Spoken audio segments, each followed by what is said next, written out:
The bank called me in the middle of my workday and asked why I had stopped paying on loans I never took out.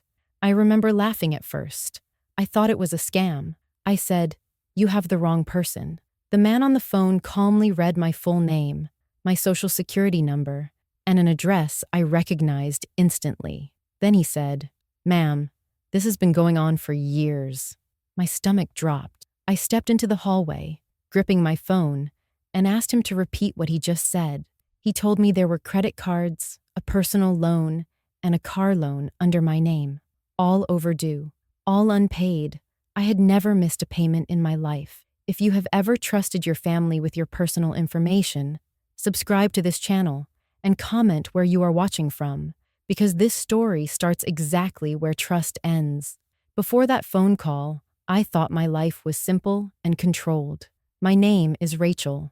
I am 38 years old, a single mom, and the kind of person who checks her bank account twice a day.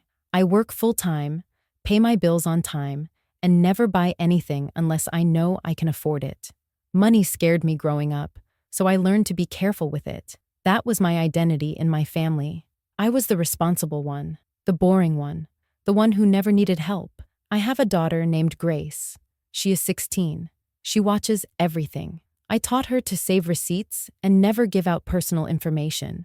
I believed I was protecting her by setting boundaries. My parents are Linda and Tom. My mom always said she handled things better than anyone else. My dad stayed quiet and avoided arguments, and my younger brother Evan was always getting back on his feet. Years ago, my mom asked me to leave my important documents at their house so they could keep them safe. I trusted her. She was my mother. I said no to loans, no to co-signing, no to helping financially. I believed that saying no was enough to protect myself. That phone call showed me how wrong I was. After the first call, I sat in my car and stared at the dashboard, trying to calm my breathing. I told myself there had to be a mistake. Banks make errors all the time. I had never applied for a loan without reading every word. I had never owned a credit card. I did not open myself. I was careful. Careful people do not end up like this. I called the number back when I got home. That is when I spoke to a fraud investigator named Mark. His voice was calm, steady, and professional, which somehow made everything worse. He asked simple questions. Had I ever opened a car loan in another state? Had I ever missed payments before? Had I ever shared my personal documents with anyone? I answered no to everything. Then he asked one question that made me pause. He asked if anyone in my family had access to my social security number or birth certificate. I felt my chest tighten. I remembered my mother insisting years ago that my important papers would be safer at her house. She said I moved too much. She said parents know how to protect things better. Mark told me to pull my credit report immediately. I opened my laptop with shaking hands. What I saw did not feel real.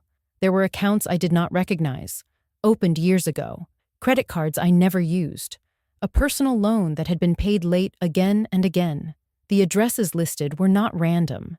They matched my parents' home. My hands started to shake. I scrolled slowly, reading every line. Each missed payment felt like a punch. My credit score had dropped so low I did not recognize it. This was not one mistake. This was a pattern. I called my mother right away. I did not accuse her. I asked calmly if she knew anything about loans in my name. She laughed like I was being dramatic. She said, "We were just helping Evan until he got stable." She said it was temporary.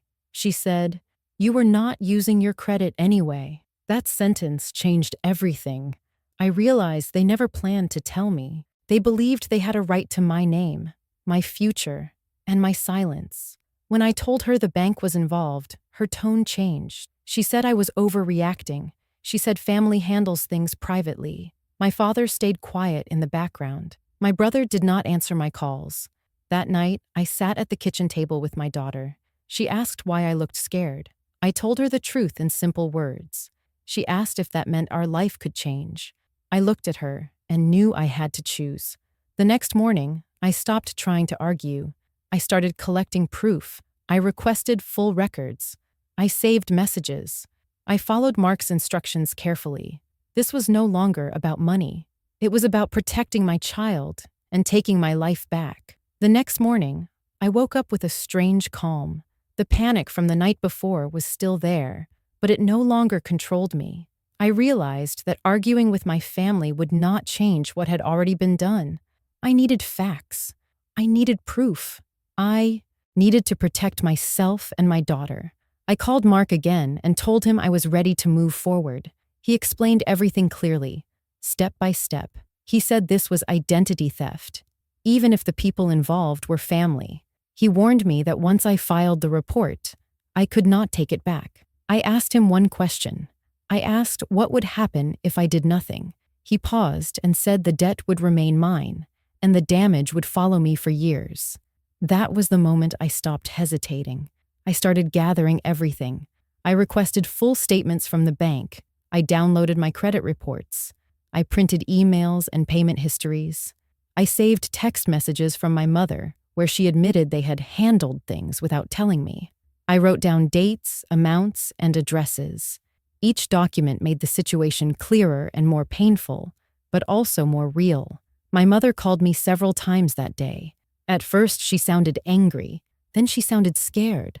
She told me I was tearing the family apart. She said I was choosing money over blood. I listened without interrupting. When she finished, I told her calmly that the bank was already involved and that I was following their instructions. I did not explain. I did not apologize. My father finally called. He asked if there was another way. I told him there had been another way, and it was honesty. That door was closed. That evening, my daughter Grace sat beside me on the couch. She watched me organize papers into folders. She asked why I was being so quiet. I told her that sometimes being calm is the strongest thing a person can do. She nodded and handed me a pen. The next day, I went to the police station. My hands shook as I filled out the report, but my voice stayed steady. I told the officer everything. I handed over the documents. I signed my name at the bottom and felt a strange mix of fear and relief. After that, I froze my credit. I changed every password. I locked down everything I could think of. For the first time since the phone call, I felt like I was doing something instead of reacting.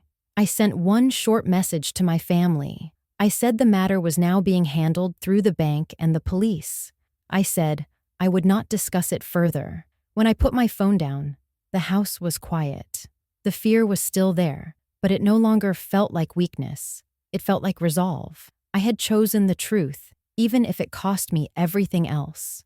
2 weeks after I filed the report, Mark called me again. This time, his voice sounded different.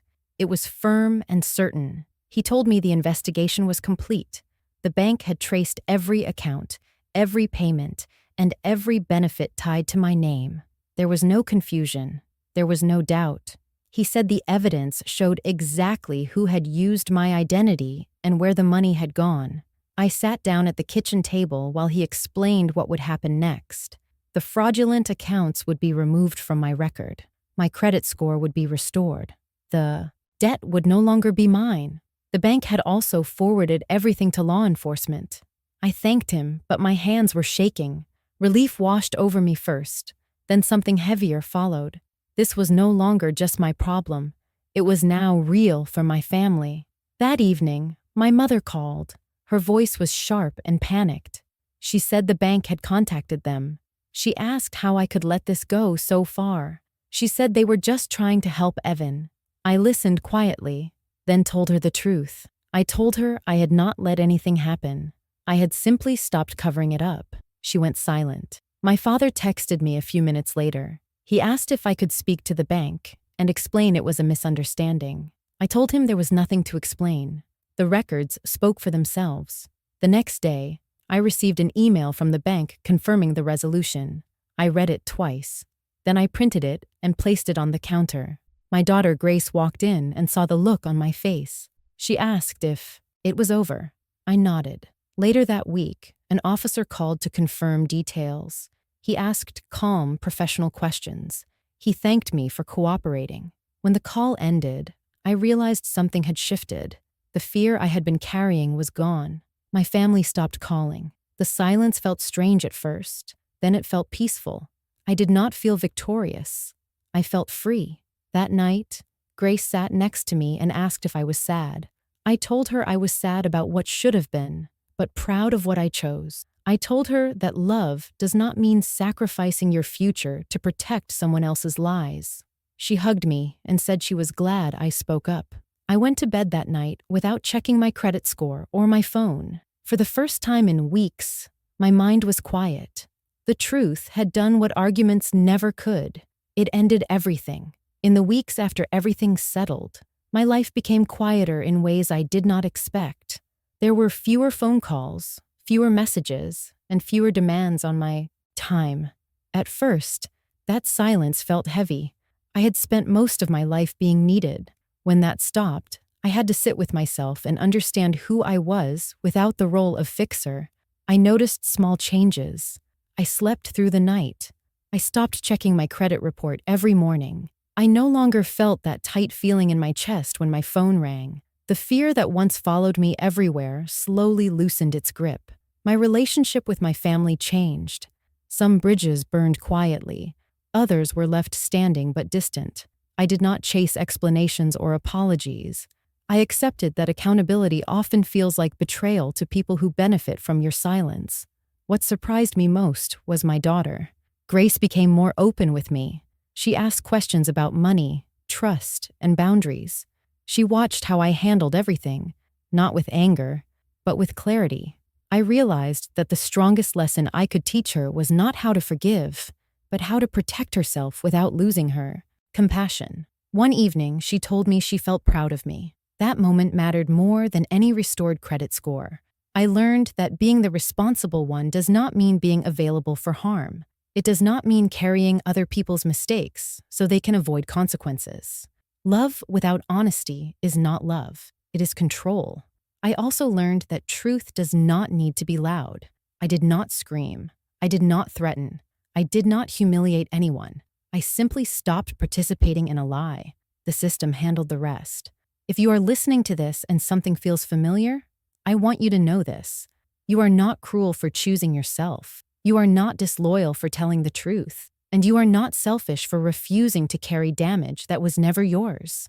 Sometimes the bravest thing a woman can do is stop protecting people who would never protect her. If this story resonated with you, please subscribe to the channel and share it with someone who might need to hear it. And comment below where you are watching from, or if you have ever faced a moment where telling the truth changed everything. Your voice matters here. This was the moment I learned that peace does not come from keeping secrets. It comes from finally letting them go.